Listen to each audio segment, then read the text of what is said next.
This is Optimal Finance Daily, episode 2227, The Truth About Sun Exposure by Melani Schweder of abrighterwild.com. And I'm your host and personal finance enthusiast, Diana Merriam. Welcome back to another bonus Sunday episode.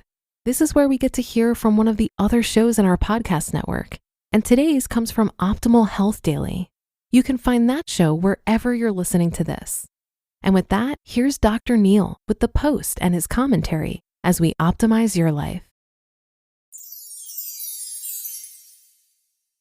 The Truth About Sun Exposure by Melani Schweder of abrighterwild.com. Most of us have been raised with the notion that sun exposure is dangerous and that we must do whatever we can to protect ourselves from its harmful rays. We buy the highest SPF sunscreen, don wide-brim hats and extra dark sunglasses, and even shell out the big bucks for clothes that are UV-proof. But how much benefit are we really getting from taking all of these measures? Cancer is a scary thing, and certainly nothing to take lightly. Nearly 100,000 cases of skin cancer occur in the US each year, and aggressive melanomas can be deadly. However, we have to think about how much of the marketing around sun protection is purely fear-based, and how much we've been buying into the idea that the life-giving sun is actually a serious threat to our health. Americans are spending more time inside than ever before, and yet we are getting sick at the fastest rate we've ever seen in history. We can be pale and pasty, hidden away from the sun's rays, but are still diagnosed with a myriad of other diseases, especially those related to metabolic and immune dysfunctions. Some scientists are beginning to find correlations between the amount of sunny outdoor time and the rates of things like depression, heart disease, cancer, and colds and flus. Not surprisingly, those who went out into the sun more frequently were shown to be happier, more optimistic, caught fewer colds, took fewer sick days from work, and had a lower incidence of major disease. Now, you can draw many correlations from these kinds of studies, citing that if you think fresh air and exercise are playing a role in these sunbathers' health, you'd be right, they certainly are. But if you focus your lens on one particular compound, the pro-sun evidence becomes even more compelling. Vitamin D, which is actually more like a hormone than a vitamin, is something that our bodies cannot manufacture all by themselves, but it is something that is crucial for several major metabolic processes. You probably know that UV light is required for vitamin D production, which is why it's often dubbed the sunshine vitamin. So what happens when you block UV rays from penetrating the skin, like when you wear sunscreen? Now your body can't make vitamin D. I'm certainly not advocating for everyone to throw out their sunscreen, but I think it's time for a serious readjustment of our expectations of what it can do for us. Several major studies conducted in the last decade have repeatedly failed to find a link between SPF usage and cases of skin cancer. But you'll never read that on a bottle of banana boat. And depending on the type of sunscreen you use, you may be at a greater risk for developing cancer from the ingredients themselves rather than any sun exposure. But I digress. As a society, we are suffering from a serious deficiency of vitamin D, and our fear of the sun and lack of time in it is actually making us sicker.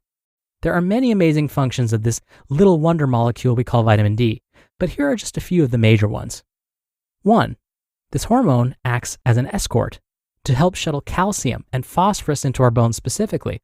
It also helps regulate levels of calcium in our blood, which is important for the functioning of all of our cells. 2. It helps out the immune system and improves immunological resilience by assisting white blood cell production and the recognition of self cells, which may prevent autoimmune conditions. And 3, it smooths out intercellular communication, which is needed for proper gene expression and protein synthesis, or protein building. There are millions of vitamin D receptors on our cells in every corner of our body, and when there is not enough vitamin D to go around, physiological functions may weaken. Here are some symptoms of vitamin D deficiency: unexplained depression, tendency to catch colds, slow wound healing, brittle, weak, or achy bones, GI upset or trouble absorbing nutrients, splotchy skin, dark circles under the eyes, and unexplained weakness or fatigue. Even if you don't recognize any of these symptoms in yourself, there are certain risk factors that may make you more susceptible for a vitamin D deficiency. These can be clues to help you increase your sun time, or at least pay close attention to any health imbalances in the future. These would include 1. Living in a highly polluted area. 2. Chronic use of sunscreen. 3. Spending a lot of time indoors or in a car. 4. Living in areas with limited access to sunlight. For example, living near tall buildings. And 5, working long hours in an indoor office. Our bodies are designed for some sun exposure on a daily basis, even if it's just for 10 to 15 minutes. If we expose just 20% of our skin to the sun for just 20 minutes, we can easily make all the vitamin D we need for the day. Pretty incredible, right? And did you know that in only 30 minutes of sunshine exposure on an average summer day, your body can manufacture over 10,000 international units, or IU, of vitamin D?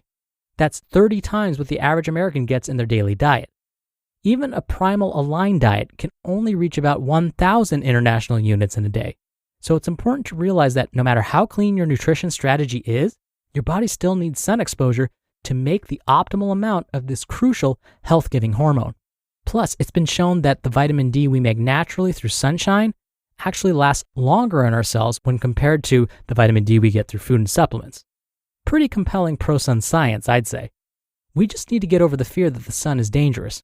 Granted, for people who live in the northern latitudes, or live in cloudy climates, or simply don't have much access to sunlight, it may be necessary to up your intake of vitamin D-rich foods and consider taking supplemental D if your blood levels are low. Thankfully, there are foods that contain high amounts of vitamin D, including fresh wild-caught salmon, egg yolks, grass-fed beef liver, fortified dairy products or juices, and cod liver oil. Now, regardless of where you live and how you eat, I think it's time to change our conversation around sun exposure, especially when it comes to the importance of vitamin D to our health and vitality. You can supplement with it and eat foods rich in it, but nothing seems to be as efficient as sunshine. Primal wisdom recommends that you get just enough sun to maintain a slight tan year-round.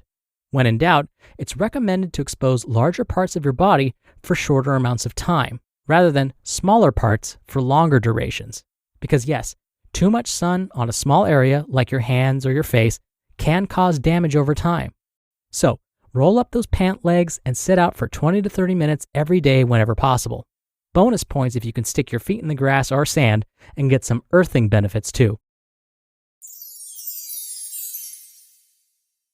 You just listened to the post titled, The Truth About Sun Exposure by Melani Schweder of abrighterwild.com. Dr. Neil here for my commentary.